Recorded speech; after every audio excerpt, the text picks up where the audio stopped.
नमस्कार दोस्तों, SR coaching के ऑनलाइन प्लेटफॉर्म पर मैं तरुण कुमार आप सबका स्वागत करता हूं। कल हमने भारतीय संविधान की उद्देशिका के बारे में पढ़ा था। उम्मीद करता हूं आपको समझ में आया होगा। आज हम लोग भारतीय संविधान की विशेषताएं पढ़ने जा रहे हैं। भारतीय संविधान की ऐसी कौन सी बातें हैं जो हमारे संविधान को विश्व के अन्य संविधानों से अलग करती हैं, या कौन सी खास खास बातें हमारे संविधान में हैं, हम उन चीज़ों को पढ़ेंगे। भारतीय संविधान की विशेषताएं, पहला पॉइंट है विशाल एवं विस्तृत संविधान। भारत का संविधान जो है बहुत ही विशाल और विस्तृत है। कहने का मतलब जब भारतीय संविधान सभा का गठन हुआ और भारतीय संविधान का निर्माण प्रारंभ हुआ तो भारतीय संविधान के निर्माताओं ने लगभग 60 देशों के संविधान का अध्ययन किया। किस तरह से वहाँ के शासन प्रक्रिया चल रही है, क्या क्या है वहाँ के संविधानों में, उन सब चीज़ों को पढ़ने के बाद और भारत शासन अधिनियम 1935 का बहुत ही गहनता से अध्ययन करने के बाद भारतीय संविधान का निर्माण किया गया। और जब भारतीय संविधान का निर्माण किया गया तब उस समय जब ये निर्माण हुआ था, कहने का मतलब जब ये बनकर तैयार हुआ था, उस समय इसमें 395 अनुच्छेद, 8 अनुसूचियां और 22 भाग थे। ठीक है। उसके बाद अब वर्तमान में तो अगर हम बात करें विशाल एवं विस्तृत संविधान की, जब बन के थे 395 अनुच्छेद, लगभग 400 नियम और उसमें भी 8 अनुसूचियां और 22 भाग, मतलब कुल मिला के बहुत बड़ा संविधान तत्काल में ही था। और वर्तमान में क्या हुआ है कि वर्तमान में भारतीय संविधान में अनुच्छेद तो 395 ही हैं, परंतु इनमें संशोधन किया गया और संशोधन के लिए 127 विधेयक पास किए गए, प्रस्तुत किए गए, 127 विधेयक प्रस्तुत किए गए और उसमें से 105 विधेयक, 127 प्रस्तुत किए गए और 105 विधेयक पारित हुए, मतलब पास हुए, जिनको फाइनल अमेंडमेंट कर दिए गए। और तो 105 संशोधन बढ़ गए। अब इन संशोधनों को नए नियम में नहीं लाया गया कि नया उपबंध 395 के बाद 396 नहीं बनाया गया। उनको उन्हीं 395 अनुच्छेदों में जो जिसके अंतर्गत किया गया था उसी में उसको जगह दे दी गई। ABCDE या AA कर दिया गया, BBC इस तरह से बढ़ा दिया गया। 8 अनुसूचियां थी और वर्तमान में अब हो गई हैं 12 अनुसूचियां, और 22 भाग थे और वर्तमान में अब है 25 भाग। इस तरह से भारत का संविधान एक विशाल एवं विस्तृत संविधान बनकर तैयार है और अभी भी हमारा संविधान विश्व के सारे संविधानों से सबसे बड़ा संविधान है। दूसरा पॉइंट आता है लिखित संविधान का। संविधान दो प्रकार के हैं, लिखित और अलिखित। कुछ राष्ट्र ऐसे हैं जिनके संविधान लिखित नहीं है, मौखिक है, और कुछ ऐसे हैं जिनके संविधान लिखित है। तो इस तरह से भारत का संविधान लिखित संविधानों की सूची में आता है। जैसे हमारे यहाँ जो हमारे पास जो हमारे ऊपर पहले शासन करते थे अंग्रेज, ब्रिटेन, तो ब्रिटेन का जो संविधान है वो अलिखित संविधान की सूची में आता है। और जो लिखित संविधान है उसमें सबसे पहला संविधान लिखित संविधान तैयार किया गया था USA का, यूनाइटेड स्टेट्स ऑफ अमेरिका। तो अमेरिका का संविधान सबसे पहले लिखित तैयार किया गया था। तो इस तरह से लिखित संविधान, भारत का संविधान एक लिखित संविधान है, मतलब एक किताब बनकर तैयार है इसकी। ठीक है।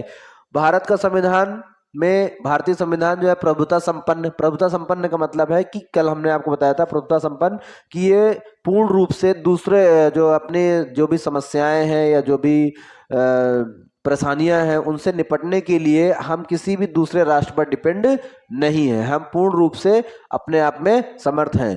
पंथ निरपेक्ष का मतलब है कि यहाँ पर हम किसी भी भारत में कोई भी धर्म को राजधर्म का दर्जा नहीं दिया गया, सभी धर्मों को समान समान माना गया है। कोई भी व्यक्ति किसी भी अपनी पसंद के धर्म का चुनाव कर सकता है, यहाँ पर किसी भी धर्म को राजधर्म नहीं कहा गया है। लोकतांत्रिक का तात्पर्य है कि भारत का संविधान लोकतांत्रिक है। कहने का मतलब यहाँ का जो सरकार चलती है, सरकार बनती है, वो लोगों के द्वारा चुनी जाती है। और भारत का संविधान गणराज्य का तात्पर्य है कि भारत का संविधान में जो राष्ट्राध्यक्ष है वो क्या है, ना कि उसको चुना जाता है, ना कि वो वंशानुगत होता है। जो हमारे राष्ट्राध्यक्ष है राष्ट्रपति महोदय, उनका चुनाव किया जाता है, उनके चुनाव की एक प्रक्रिया है, उनसे उनका चुनाव होता है, निर्वाचन होता है, ना कि वो कोई वंशानुगत होता है। इस तरह से भारत एक गणराज्य भी है। तो इन चीजों को भारतीय संविधान की विशेषताओं में शामिल किया गया। चौथा पॉइंट आता है संसदीय शासन प्रणाली। देखिए शासन प्रणाली दो प्रकार की है, एक होती है अध्यक्षात्मक शासन प्रणाली और एक होती है संसदीय शासन प्रणाली।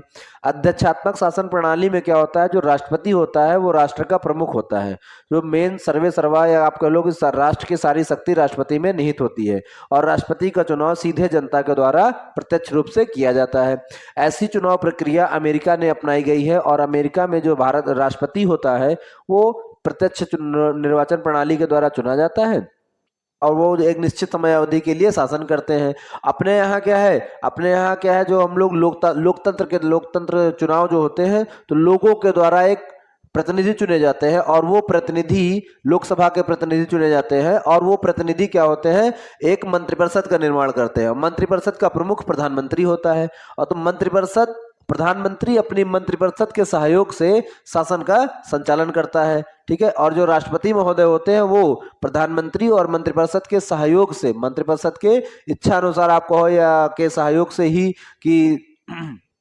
सहयोग से ही शासन का कार्यपालिका का निर्वहन करते हैं। इस तरह से क्या है कि संसदीय शासन प्रणाली भारत में अपनाई गई। यहाँ पर जो राष्ट्रपति महोदय है वो नाम मात्र के शासक होते हैं या नाम मात्र के, आप कह लो कि राष्ट्राध्यक्ष को बहुत कम पावर दी गई है। मेन पावर जो हमारे यहाँ है वो प्रधानमंत्री में निहित होती है। भारतीय संविधान में कुछ मूल अधिकार बताए गए हैं। जब भारतीय संविधान बना था तो हमारे भारत के नागरिकों को 7 प्रकार के मूल अधिकार दिए गए थे। वर्तमान में एक मूल अधिकार को हटा करके वैधानिक अधिकारों की श्रेणी में डाल दिया गया है और अब हमारे पास मूल अधिकार हैं 6। इनको हम आगे पढ़ेंगे, जब हम आर्टिकल्स के बारे में पढ़ेंगे तब हम मूल अधिकार पढ़ेंगे।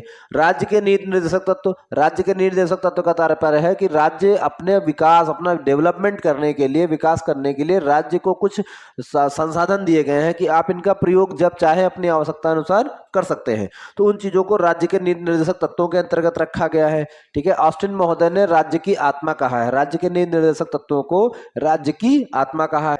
स्वतंत्र न्यायपालिका, स्वतंत्र न्यायपालिका का तात्पर्य है कि भारत की न्यायपालिका पूर्ण रूप से स्वतंत्र है। न्यायाधीशों की नियुक्ति, उनके वेतन भत्ते या उनकी सुविधाओं पर किसी भी प्रकार से विधायिका का बिल्कुल भी हस्तक्षेप नहीं है, वो पूर्ण रूप से स्वतंत्र है। तो स्वतंत्र न्यायपालिका है। अगला पॉइंट है नम्यता एवं अनम्यता का अनोखा मिश्रण। नम्यता और अनम्यता के अनोखा मिश्रण का तात्पर्य है कि ऐसे राष्ट्र जिनके संविधान संशोधन की प्रक्रिया नम्य है, सरल है, उनको नम्य संविधान के श्रेणी में रखा गया और ऐसे संविधान जिनकी संशोधन की प्रक्रिया कठिन है उनको अनम्य संविधान की श्रेणी में रखा गया, मतलब कठोर संविधान के रखा गया। तो भारतीय संविधान जो है वो नम्यता मतलब सरलता और अनम्यता मतलब कठोरता का मिला जुला रूप है।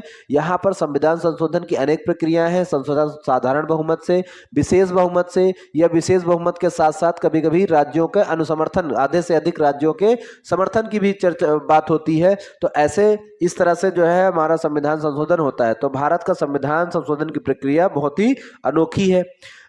अगला पॉइंट है वयस्क मताधिकार। यहाँ पर जो भी वयस्क का मतलब है जो व्यक्ति की एक एज रखी गई है कि इतनी उम्र का व्यक्ति वयस्क व्यक्ति माना जाएगा और उस व्यक्ति को मताधिकार करने का मतलब अपने मत का प्रयोग करने का अधिकार है। जो हम चुनाव कराते हैं, चुनाव में निर्वाचन प्रणाली में, निर्वाचन में वो वोट डालने का अधिकारी होता है। एकल नागरिकता का तात्पर्य है कि भारत का नागरिक केवल भारत का नागरिक होगा। अगर उसने कहीं और की नागरिकता ले रखी है तो वो भारत का नागरिक नहीं हो सकता। अगर उसने भारत की नागरिकता ले रखी है तो वो कहीं और का नागरिक नहीं होगा। इस तरह से जो भारत का नागरिक होगा वो केवल और केवल भारत का नागरिक होगा, मतलब भारत का नागरिक एकल नागरिकता की श्रेणी में आता है। अगला है संविधान की सर्वोच्चता। संविधान को सर्वोच्च माना गया है। अगर कोई ऐसी बात आती है जिसके बारे में नियमानुसार अगर देखा जाए कि कोई समस्या आ गई, उसका निपटारण करना है, तो निपटारा करना, संविधान समस्या का जो भी समाधान निकाला जाएगा उसमें संविधान में उल्लेखित जो उपबंध हैं उन्हीं को प्रमुखता दी जाएगी, उन्हीं की सर्वोच्चता होगी और उन्हीं के अनुसार उनका हल निकाला जाएगा। तो संविधान की सर्वोच्चता को बताया गया है। संकटकालीन शक्तियां, संकटकालीन शक्तियों का तात्पर्य है देश में अगर कभी कोई ऐसा संकट आ जाए, मान लो वित्तीय संकट आ जाए, पैसे की कमी आ जाए, या मान लीजिए बाहरी आक्रमण हो जाए, ठीक है, या राष्ट्र के अंदर ही कोई आंतरिक विद्रोह की भावना उत्पन्न हो जाए, ऐसा कि लगे कि हमारा राष्ट्र संकट में है, तो इन संकटकालीन शक्तियों के बारे में भी उल्लेख है कि जब ऐसी स्थितियां होंगी तो राष्ट्र का संचालन किस तरह से किया जाएगा, कौन कौन सी चीजें या कौन कौन से नियमों को अपनाया जाएगा जिससे हम इस संकट से उबर सके। तो इसका भी प्रावधान किया गया है संकटकालीन शक्तियों के अंतर्गत। अगला पॉइंट आता है ग्राम पंचायतों का गठन। तो ग्राम पंचायतों के गठन को भी संविधान में बताया गया है, और भी बहुत सारी चीजें हैं हमारे संविधान में, ठीक है। तो इन सब चीजों को हमने जो है भारतीय संविधान के आने वाले जो एपिसोड्स हैं उनमें पढ़ेंगे हम, जी कि किस तरह से हमारे कौन कौन से आर्टिकल हैं, क्या क्या हैं। तो आज हमने पढ़ा है भारतीय संविधान की विशेषताओं को। उम्मीद करता हूं आपको समझ में आया होगा।